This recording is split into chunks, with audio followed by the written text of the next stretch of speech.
Doa, doa, doa Rosario, doa Rosario.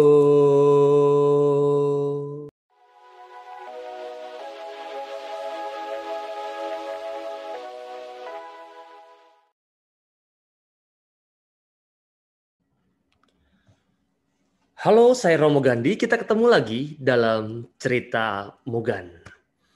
Cerita kali ini kita akan membahas tentang asal-usul doa Rosario.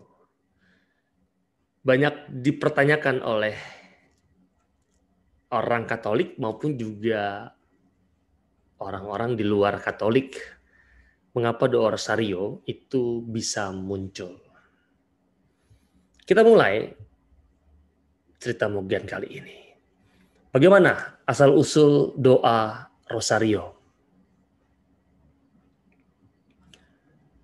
Doa ini terbentuk secara bertahap.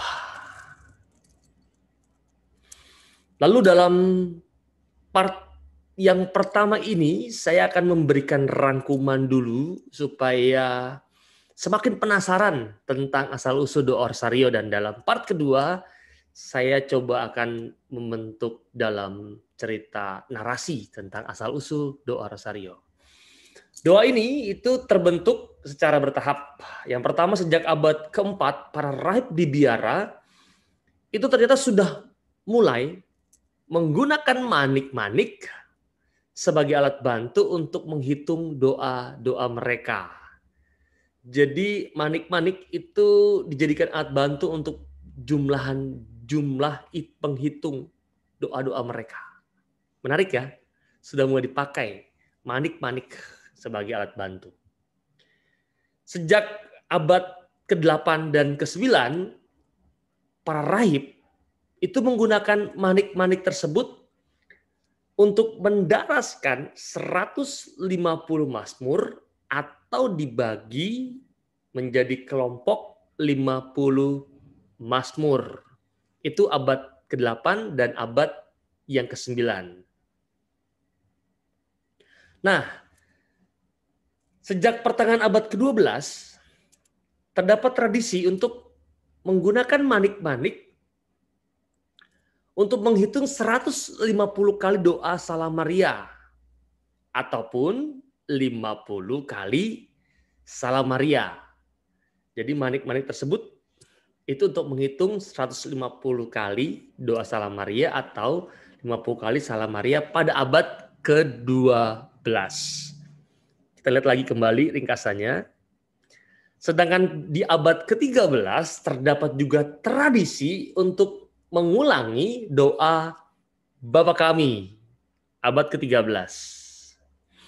Yang kelima, didorong oleh penglihatannya akan Bunda Maria, maka Santo Dominikus itu menyebarkan manfaat doa Rosario dalam karya pelayanannya di antara para penganut paham sesat Albigensian. Apa itu?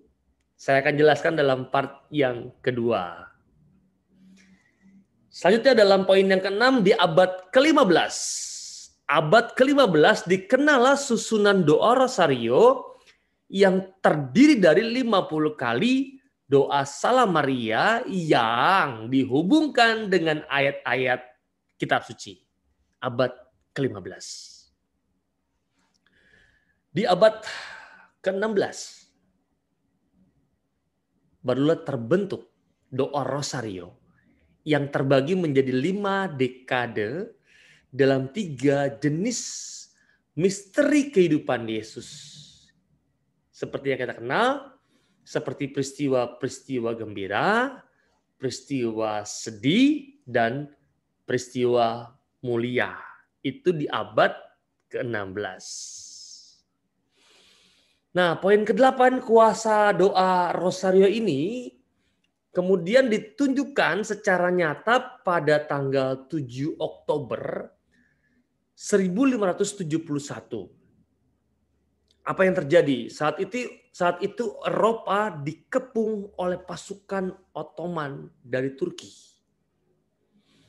Paus Pius V kemudian memerintahkan seluruh umat Katolik untuk berdoa rosario. Dengan intensinya atau dengan tujuannya adalah memohon pertolongan Tuhan. Mengapa demikian?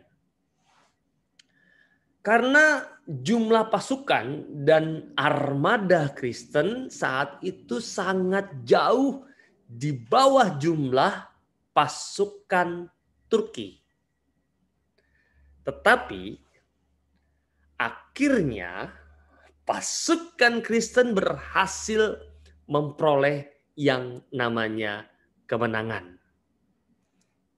Menjadi bumi ketika Paus Pius itu memerintahkan dan memohon semua orang Katolik berdoa bagi perang di antara dua negara ini.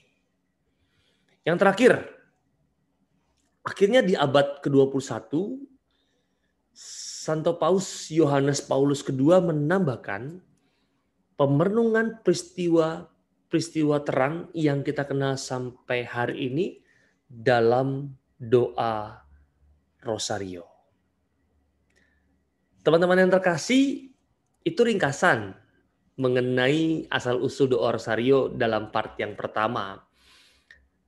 Tunggu, untuk part yang kedua saya akan membuat cerita Mogan asal-usul doa rosario dalam bentuk narasi.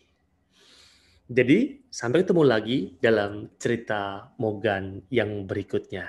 Salam, saya Romo Gandhi.